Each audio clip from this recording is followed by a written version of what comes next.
Good evening, Ira Epstein, and here we are with your SPDR ETF stock market wrap-up. And this wrap-up is for the evening of Monday, the 9th of October, 2023. You know, the cash markets were closed in a lot of markets, bonds, for example. Many traders were here. It's not one of those days where many people take off of work. It was just the Indigenous People Day. It's important. It used to be Columbus Day. I grew up with that statement, but that became offensive to certain people. So, the issue, obviously, we're all dealing with is the savagery that's going to happen in the Middle East. It's been going on, don't get me wrong. Israel has treated Palestine very rough forever. They're not going to give up their land. And of course, there's plenty of land by many Arab countries surrounding this swath. None of them want to give up an inch of their territory. They want small Israel to give up what it has. Ideally, all of it isn't going to happen. So here you've got this Gaza area, and it's continuing to fester. Millions of people, 2 million, crowded into this small little area, full of people that hate. Yeah, hate Israel, hate what they see on the other side of the border, hate that they've taken desert and made something out of it, and they want it for themselves. That's just what it's been. So, with the killing and the attack by Hamas, what will happen is I don't want to use the word slaughter. I want to use the word reduction. Because I don't think Israel's going to go in and slaughter the civilians the way that its people were slaughtered.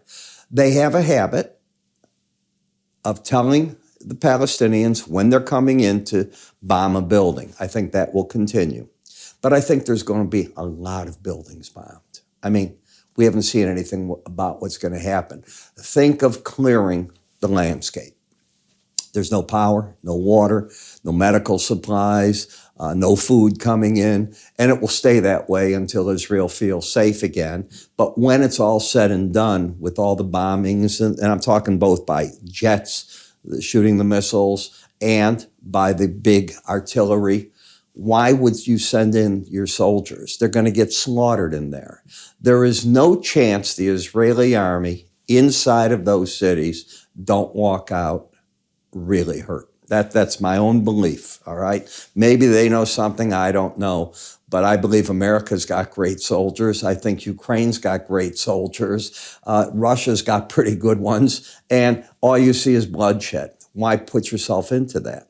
Why not just lay siege the old-fashioned way and level everything in front of you and let them rebuild where it's a better place for them? Maybe the Arab world will help them. Maybe they'll take them in. None of us know. But the revenge Israel's going to take is massive. And we have to buckle down and be ready for it. For a country their size, they've already lost, I've read where it's in excess of 1,100 Israelis. Americans have been killed. Brits have been killed. Mexico today sent a plane to take in 300 Mexicans back to Mexico. It goes on and on. My wife had a Mideast trip planned, and she canceled it today. That's out of the question. So, you know, these are the things that you're going to be seeing going on in life, and that's just how it's going to be for a while. But get ready for horrific things on the part of Israel. They will not be innocent. They're out for revenge, and they're going to get their revenge. Need I say more? All right. So how does that affect now the markets? Okay, let's leave that part of it and put on our trading hat. Number one, it typically has zero impact on, a lasting impact on energy. Energy does what energy's going to do. You know, you'll hear, oh, Iran's going to close the Straits of Hormuz. Number one, go back in history. They haven't been able to. Number two, they haven't said they're going to. Number three, as much as the whole Western world wants to blame them, you have to first get all the facts together. And even then, they'll dodge it. They've done a very effective job of that. You will not, in the end of the day, other than morally you'll be able to do it, they'll never admit that they did this, that they are anything but supportive of the Hamas people. I think we all know that it's their money, their know-how, their all these things to put something of this scale together and catch Israel flat-footed, unbelievably flat-footed. That will be dealt with after they get through this phase, but heads will fall, careers are over, and people are dead. That's the result of poor spy network and not being prepared. Okay, so as a trader, though, I look at the market, okay, I don't think this is going to break energy. I think it's going to rally energy, but I don't think you just jump in because the Arab world's going to shut off oil. America's not fighting with Saudi Arabia here. Not in any manner. We were trying and working with them to get them to finally recognize Israel. That's out the door for a very long time because what's about to happen is not palatable to them, and it shouldn't be to anybody, but it's going to happen. The next step that you have to look at is what does it mean in the stock market? I just did a report that I hope you took advantage of. It's long gone now on my website. It came off today. And if you looked at it, I'm calling for a trade bottom, not in a week or two, now, right now. So you'll have to prove to me that the stock indices can go under the recent lows for me to rethink that. But how much would they go under and do they snap right back? In other words, I think we're at this point in time. A month and a half ago or so, I did a stock report. And in that, I was predicting, if you'll recall, that we were going to drop big in September. And that the market would then, if you remember the report, because I created it, so I certainly remember it, churn and form a bottom in October and then move higher into the end of the year. I didn't say a running market, but I think the market will recover. I do believe that the Fed is very close. If they're not through, they're about there. I do think interest rates will be higher for longer, but I think the labor market is so strong, you're not going to get a deep recession. And I think inflation will fall with the strong labor market. That's a lot of statements that I just made, but I'm in that camp until proven wrong. Okay? When we look at utilities, yep, that's what I decided to go with. All right, I had one of my clients wanted me to do Newmont Mining, and I looked at it. I don't want to do a company that just loses money. I know they pay a great dividend, but all they do is lose money. Nah, I don't want to do that. If interest rates are going to be higher for longer, but not really run to the upside, could we be forming a bottom in utilities in time here? Wouldn't surprise me. You've come down, you're fighting a battle right now. You don't have a buy signal, so please don't put those words in my mouth. We have the end of this leg of a bear market. That's what we do have. You've ended the pattern of lower highs, lower lows, and you're getting a reasonable bounce. If you had a big run, maybe you can get back to 60, 73 and fight a battle there. It's about $2.50 higher, roughly. Where did the market collapse? Right here. But when you get those type of breaks in a market, they often, and people don't realize it, they're the prelude to a trading low because you've washed out everybody. And that's just what happened here. And now you're getting a bounce. You are not hearing me say this market is a buy. Do not write me that that's what I said, because it's not what I'm saying. I'm saying it's no longer a sale. There's a huge difference between the two statements. And I'm saying it and picked it because you lost your bearish embedded reading as well. So do I think you have a shot to get to wherever the 18-day average is as price goes up and that average drops a little? I do. Rivian. So Rivian's feeling the pressure of floating more money that it needs for further expansion and feeling the pain of that all over the place right now, because in order to do that, what are they going to have? Well, they're going to be diluting shareholders because they're issuing convertible bonds. They shouldn't have, in my opinion, gone about this. And the market got beaten up pretty bad. It just went from $25 roughly to $18 roughly. That's a pretty big break. Nothing bullish yet on that chart. In UGA, the gasoline fund, still in trouble, and I want it to stay in trouble. The lower gasoline stays for Americans, the better off we are. It's not a tax on us. We still have the embedded rating. Rallies, in my opinion, are still going to be sold until that red line's over 21. But I don't think they're selling the first challenge here of the 200-day average. That's where I think shorts are being covered. From here up is where then people might look at it. I have this thing that when you hit a major moving average, I look to see, does the market stop there? You didn't at the 100. You just went through it like, as they say, a knife goes right through butter, a hot knife, bang. You fell here and it did start stalling out.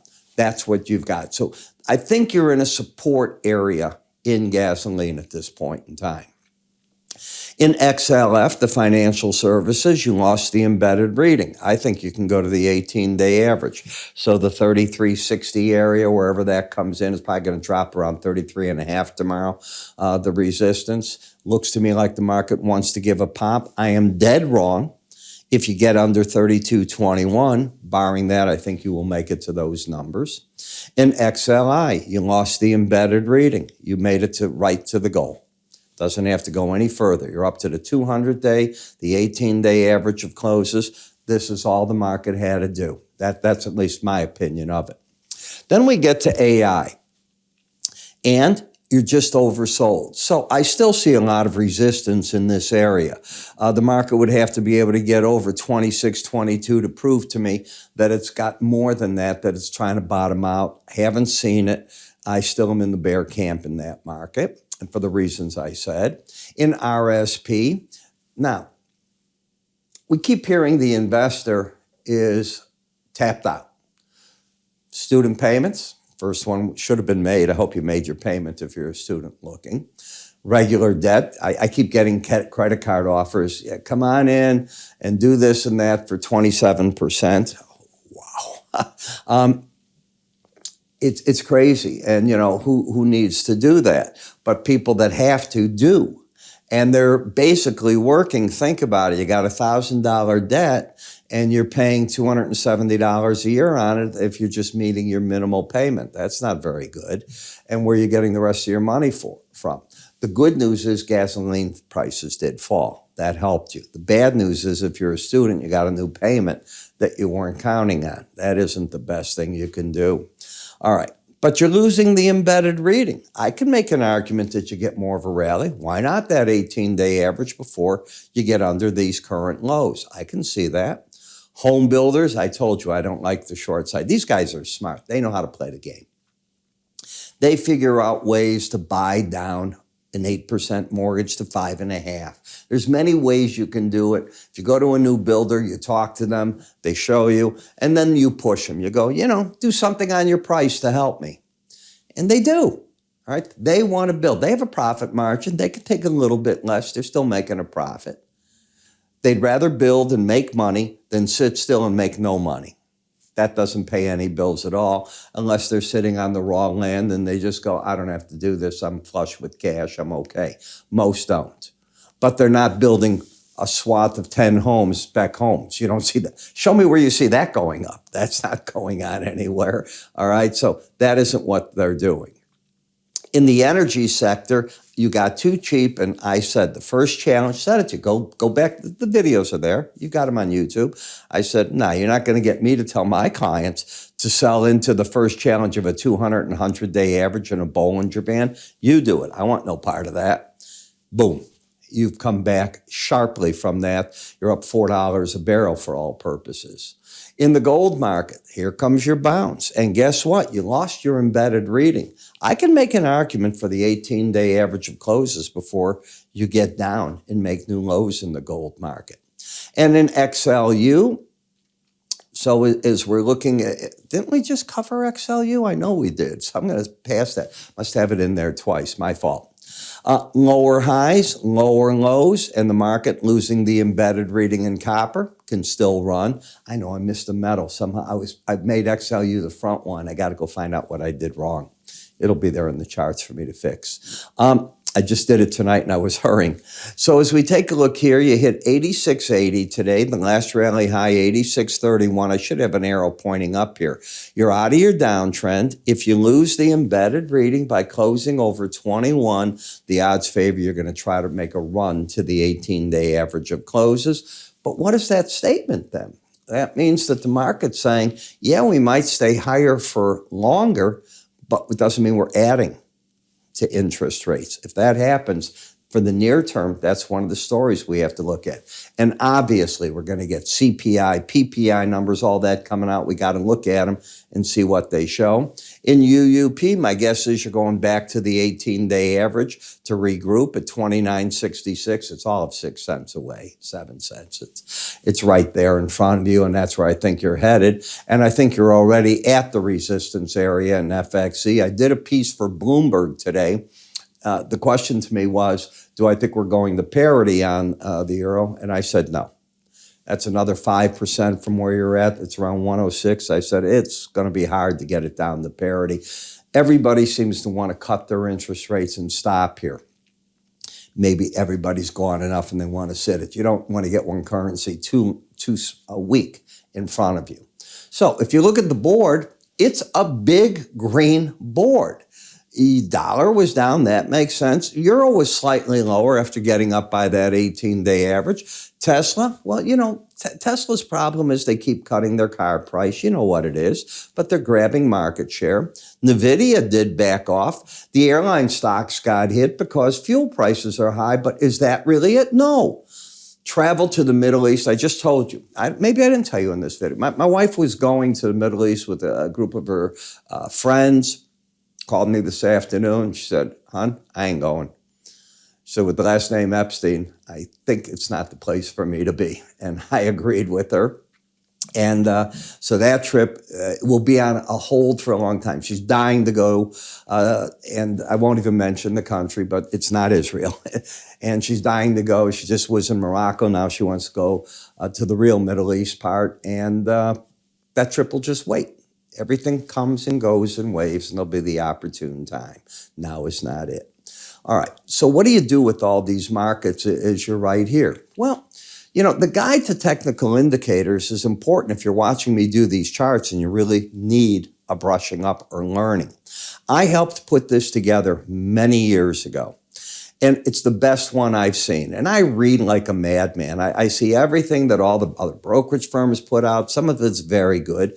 I don't think it's as good as what these people put out and what I had a hand in, by the way. But it's graphics. It teaches you. It gives you all these different relationships of things that you should learn about.